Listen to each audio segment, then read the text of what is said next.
Hello and welcome everyone, I am Madals and welcome to another StarCraft 2 England cast. Today I have got a ladder game. It is between Melle, the red Protoss player in the lower left, and Tarson, the blue Terran in the top right. It's PvT, which is a great matchup with some similarities between the two races, but of course quite a few differences. A good structure build up of units throughout the game, good tech paths and good expansion patterns. So I am excited to see what these two are going to throw, and of course they are Grandmaster level players, so it is tip-top shape, and all in all, Daybreak is a great map to see any game on. But when you've got two good players, it is a fantastic map to see games on. So, first things first, I would say that actually, let's look at this from a Terran perspective. Early on in the Terran's life, they have a choice of whether they want to cheese their opponent or whether they want to play a more macro game, and that is an important decision, because if they choose to cheese, they're going to have an early game advantage. If, however, they choose to play longer, they're going to have a big early game disadvantage due to the fact that gateway units are super good. Like, really good. And as a result, they have to get stim out. And once you get stim, suddenly gateway units aren't big and aren't scary, especially if you get medevacs as well. Then we flick over to the Protoss side and it's like, hey, I'm going to get Colossus out, I'm going to get High Templar out, and Storm and Thermal launch you to death, you stupid infantry. Then it's back to the Terran and it's like Vikings or Ghosts. So, really the first thing we've got to note is what Tarson's going to do. And that is going to be the big decision the Melle has to find out. And that's why this probe is coming over to scout straight away, and why we don't see an early scout out of Tarson, because it really is a big decision for Tarson on what he wants to do. And really, in my opinion, Terran leads the early game here. And judging by the fact that this command center is going down, it is going to be a longer state of a game. So, if this is scouted, that's fine. Melle then straight away knows what he's up against. Can also go for a one gate nexus, and if we look here, is it going to get spotted? We'll wait and see. This is the real tense moment, because there's always a chance that it won't get spotted. We hope it will. Oh yes it does! Literally so lucky there. But that scout comes off, so now straight away Melle knows, okay, command center first, that's fine. I can now either put on some pressure, because I know he hasn't got anything else, or I can take my own expansion and keep up economically. That is the decision process now. The Forge coming down, so that is quite interesting straight away. Are we going to see some cannons? It is a possibility, it is a risk, and if Melle does choose to do it, it gets shut down pretty hard, judging by the fact that we do have these two barracks on the way. So straight away SCVs have to get pulled. But the clever thing done here is you start basically making sure that you are completely contained. The two pylons are going to be difficult to take down quickly, so after this you chuck down some cannons, you chuck down some more pylons. But Tarson is now in essentially crisis mode. He has to deal with this very, very well. There's the cannon, and straight away now you've got some problems. You've got the first Marine just starting production. This is causing some problems. You've got the bunker, so Tarson is dealing with this as best he can. And now some of you might be thinking, is this cheesy? Is this is cheese, this is rubbish, whatever. But in reality, what you've got actually is a player who's seen that his opponent has gone very greedy by going command center first and is punishing that. And I quite like that as a build, and I think it's a perfectly legitimate thing to do. The second cannon now on its way, and well, with this, the main base is pretty much shut down. The bunker has to get finished quickly. That Marine can't afford to get taken out, but does go down, and straight away we see Tarson having to evacuate his main back a little further. But this means that an entire mineral field is now not going to do anything.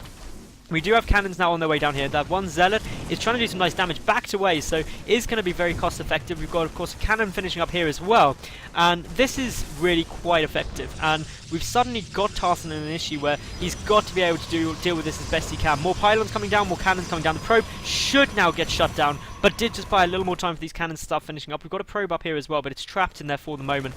But one mining base is, and a big delay of actually having lost something can be a big problem. But here we go, the cannon is going to finish up shortly. The Marines are going ASAP to deal with this, but of course with the Zealot there, the cannon should be able to finish up. It'll be pretty close. The Zealot's got a micro, does get taken out though, unfortunately, and there's the cancel, so the cannon does not go up. Good defense by Tarson for the moment, who now has to really just worry about this top position here. But with a good number of Marines and a good amount of micros, should be fine. More Zealots coming across, the natural base now getting taken by Melle, and already this game is shaping up to be pretty interesting. And I'd love to know your guys' opinions. What are your thoughts? Do you think a cannon rush in this situation after scouting the command center first is cheesy, or do you think it's just clever play? In my opinion, I think it's clever play, and one thing we're noticing is Melle is starting to lose a lot of resources here, but you can't really judge that as being a negative, so to speak, because you've got to take into account the fact that this main base has not been mining for quite a long period of time. and that in itself negates any advantage Tarson may have got from going command center first. The natural base for Melle is on its way. This cannon still has to be taken out. We've got a second cannon now en route as well, a little bit late, but the Marines are going to have to be careful. They can try and pick off these pylons as best they can, but it's still just going to delay longer and longer and longer, and these delays all make for good times. The Stalker now on its way across as well, but the Marine numbers are pretty high. Even with the Zealot there as well, it'll be difficult. The bunker now coming down, that's a great choice. That bunker will mean that Tarson is just a little bit safer. The Zealot does get taken out. The natural base, 3/4 done. Melle still putting on the pressure. Got the Stalker there, poking, prodding, trying to do a little bit of damage. Everyone anywhere it can. Needs to be careful, though, not to get taken out. We do still have the Marines losing a bit of life up here. The cannons still fully active. So this main base not looking to be available for use for quite a while now. We've got more gateways adding on. This takes us up to 4 gates. With 2 bases, 4 gates, you can produce a lot of units and put on a nice amount of pressure. And when we look that we've got no gas yet for Tarson really at all being used, he's only just starting to mine it now. There's no tech lab, therefore no stim, no marauders. Tech lab only just going down now, which delays some of these key tech things so much. The second bunker is forced. But regardless of that second bunker, with 4 gates worth of pressure being added on, it can be really quite potent. We've got the +1 armor on its way as well, so this is all great news for Melle, who is of course has his natural base up and is mining from that already. Still the main for Tarson is unavailable due to these cannons positioned so well. We've got double marauder production because we've already got a good number of Marines. The Stalkers are still alive. They can poke and prod as best they want. The bunkers are required to be defensive because you know, or can at least expect some pressure to be applied. We've got some Stalkers warping in now off these pylons, and now we've suddenly got Tarson trying to defend in 2 fronts at once, which is going to be awkward. This orbital command is going to take some damage. The Stalkers can always just start pulling back in order to get towards the cannons and use their additional firepower for more support. We've got probably more warpins getting ready up now, so here we go. More Stalkers on their way. Melle putting on good multi-prong harassment, trying to pick off some of these bunkers, trying to do some damage, and suddenly Tarson is trying to stay everywhere and anywhere at once, trying to hold this off. But it's really a tough situation, and I honestly think Melle has played this game incredibly smartly. But as we can see, the Marauders are now coming in and doing some good damage. The Zealots warping in, trying to allow a bit of tanking, soaking up some of the fire. The +1 armor isn't yet finished. These Stalkers would be so much better if they were closer to the cannons, unfortunately overextending themselves slightly. But the pressure at the front, that has got cleaned up as well by the looks of things. So for the moment, Tarson, he's still okay. He's now got these Marauders as well, so he can try and get into an angle where he can pick off these cannons. But just the amount of time that all of these units have stayed up and the amount of time that this base has been unable to do anything is really going to start becoming damaging. We've got the robotic facility down now. We've got the +1 Protoss ground weapons coming down. Looking at the worker count, 44 to 31, but this is oversaturation here. Even if you take out the mules, it's huge oversaturation. So that means it's not mining and cost effective either. The cannon's finally getting engaged. The orbital command going to be able to move back, but that has been out of action for just so long.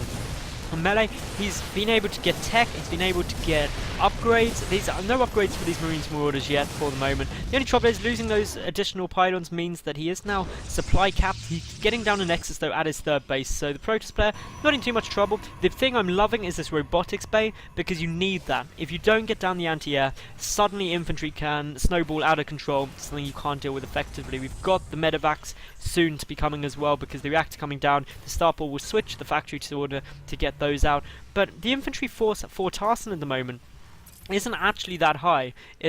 He's got a lot larger force than Melle has at the moment, but the worker count is so much lower. The fact that there's warp gates here, the fact that we've also got observers on their way out, mean that it should all be fine. The upgrade advantage is pretty huge. We've got the second forge coming down as well as the Twilight Council ready to start the 2-2 upgrades. +1 only just starting now for Tarson. So that's where the problem's going to be. If these upgrades are chrono boosted, which they very well could be once this 3rd Nexus is up, then yeah, you start running into problems. The first Colossus about to hit the field as well.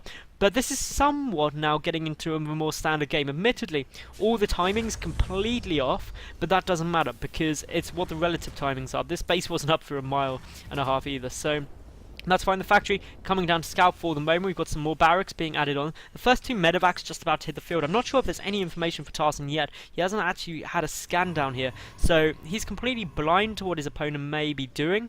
He knows that there's not too much. I'm surprised these gateways aren't being used more. It's just purely to allow these upgrades to come out ASAP, and this could really hurt Melle, because this is a big force coming across the map. There's no watchtower being held, and as a result, again, as a result of the observer not being used effectively, we could run into some big problems for our Protoss player here, who took a big risk taking this 3rd base. The factory on its way across, but look at this. This is quite a sizable force, and it's going to be tough to hold, even with the 1-1 upgrades, even with the Colossus out. The 2nd Colossus on its way. We've got some more gateways, and the Templar archives coming down as well. More units trying to get warped in, but where is this 7 force going to go? On the one hand, it could aim straight for the 3rd, which is now getting discovered by this factory, or it could go in for the natural, but the 3rd looks to be the choice. Melle trying to react to it as quickly as possible. Good amount of money there, but unfortunately supply blocked, and that is the sort of supply block you never ever want, because the second you get that, you run into huge problems. The 2-2 upgrades aren't getting chrono boosted. That would be another thing that would be great. Also, Sonic Storm not on its way out yet, but Tarson coming across with yet more units, and this force, as you notice, the Colossi count getting higher becomes a lot less scary. The only real risk is the fact that there isn't many gateway units ready to defend it. The support units to make sure that the Marines and Marauders don't just stim and snipe them. Stim, of course, is finished, Concussive Shell is finished, and Combat Shield is also done. So all of this army is pretty much ready. We've got some scans coming off at the moment, checking for any observers. The factory's still getting some good scanning information off, but here comes over Melle. He's going to be able to get some good feedbacks with those High Templar out. 2 Vikings are there for the time being. The 3rd base is going to take some big losses here, and well, the probe coming straight back. He could get sniped off. These Colossi do need to be careful of the Vikings. Need some more Stalkers in there, but the Colossi are starting to go forward. They're starting to engage, but look at that, a great stim. The first Colossus does fall, the second one taking a lot of damage, pulling back. The double feedback on the medevacs do mean they go down. All of this force was cleaned up, but at a loss of 2 Colossi, which is not ever going to be fun. The Vikings getting cleaned out now, but look at these reinforcements streaming across the map. The factory's still there. Where are all the probes? They got pulled back somewhere. Now on their way back, finally, another Colossus has hit the field. The Viking count slowly getting up higher. The High Templar feedback was great. Looking at the loss tab, though, very, very similar. The 3rd base on its way, well, it's finished morphing into an orbital command now for Tarson, so he's taking the supply lead, and after such a bumpy start, he's looking to be in a really solid position at the moment. Steering forward yet again, trying to get into a nice position, trying to get a good arc. This 3rd base definitely going down. There's not enough here for Melle to come and defend it, so suddenly in a lot of problems. Our Protoss player, who started off oh so strongly in a very reactive move to the build order of Tarson, but the threat is always going to be, what if this Protoss force gets too large? Tarson does have to be a little bit wary of it. There are High Templar in here, but of course these High Templar do not have Storm. Oh, they do have Storm rather, so that's fine. Upgrade-wise, 1-0 compared to 2-2. That is the big saving grace of Melle right now, who does now have the 2nd Colossi out. The High Templar there as well. It's a really nice unit composition. The Storm plus the Thermal Lance is going to be good. The 3rd base being retaken. Tarson choosing to move back a little bit, hold the Watchtower, and just play a little bit more defensive. He took out the objective, which was the 3rd base of the Protoss player, so he knows he is now a base up, and as a result should be able to outproduce his opponent in the long term. He's also got an awful lot more harvesters because, well, 29 were killed by Tarson so far this game, and as a result, Melle being forced to take the double expand. There's no other choice really. You need to come back economically. There's a knowledge of this 3rd base due to this observer, so if you know your opponent's a base up on you, you have to take risk. You either have to come and kill it, which was Tarson's approach, or you have to double expand to stay a base above them. And Melle's reason for that approach is due to the fact that this force isn't that big. Gonna try and put on some pressure, but it's got to be exceptionally careful, because a bad engagement here would cost Melle the game, because Tarson is going to have good production capabilities. The 3-3 upgrades are on their way. Not getting chrono boosted though. These chrono boosts not being used very effectively in my opinion. And if the 3-3 was out, this force would be very, very scary. But here we go. We've got some units moving forward. The Storms are going to have to go down. Great Storms hit. The Vikings getting some great volleys off onto these Colossi though. But as you can see, Melle doing great amounts of damage with pretty much everything. Cleaning up a lot of those Vikings. All of the infantry going down exceptionally fast. But the Archons morphing in. The Zealots have got to be careful engaging. It looks like a mana Nexus is on its way down, and well, as we can see, that is always fun. That's when you think you've won, is when you chuck down 2 mana Nexuses. Like, that is good mana straight away. And it's always good as long as you still win this game. I've cast a game where someone chucked down mana next site, and then lost, and it was hilarious. But, well, the natural base goes down. A good number of Archons, a good number of Zealots there. The 3-3 upgrade's about to kick in as well. That is going to help hugely, because suddenly you're going to end up in a position where you have got a massive upgrade advantage. 3-3 against what is going to be 1-1. That is pretty big, soon to be 2-1, but still huge upgrade advantage to the Protoss player, who's got his 3rd and 4th base back up now, so that is great news. These SCVs are getting taken out. The natural base of Tarson is gone, which is going to hurt his economy hugely. These SCVs trying to get out as best they can. Of course, that orbital command is free picking should Melle want to go for it, but more High Templar morphing in. We've got more Zealots coming in as well, trying to pick as much of this off as possible. We need some more Storms, because with no Colossus on the field, there's always the risk that the infantry will get a bit too big. But the natural base was mined out anyway. The main base, of course, not mined out yet because it wasn't in use for so long early game. But a drop is now en route. And what is there for defense? The answer? Nil. There was nothing there for defense at the moment. But does Melle mine? No, because this means the army is slightly smaller. Of course, the Ghost there threatening the EMP at any moment. The EMP would be absolutely devastating to this game. One Zeta coming to check. We've got this one medevac full of units sitting there for the time being. We've got a Colossus on its way out. We've got the +1 Protoss shields coming down. But, well, is this drop going to do some good damage? The answer is most certainly yes. Is there any cooldowns remaining? Yes, there are on some of these warp gates. So, a warping could come down to clean it up. But, there they go. A couple of Zealots on their way. The 3rd base for Tarson, though, is getting taken out very, very quickly. And that is a big loss. Melle gets a great storm without many medevacs. Without any medevacs, that all dies exceptionally fast. The Zealots trying to engage. There's still some units there. But there is the game from Tarson. And well, Melle, I'd say that was a great game. Let me know in the comment section what all of you viewers think. But yeah, guys and girls, like the video, leave a cool comment and subscribe. I'll catch you tomorrow for yet another new cast. Thanks for watching, and bye for now.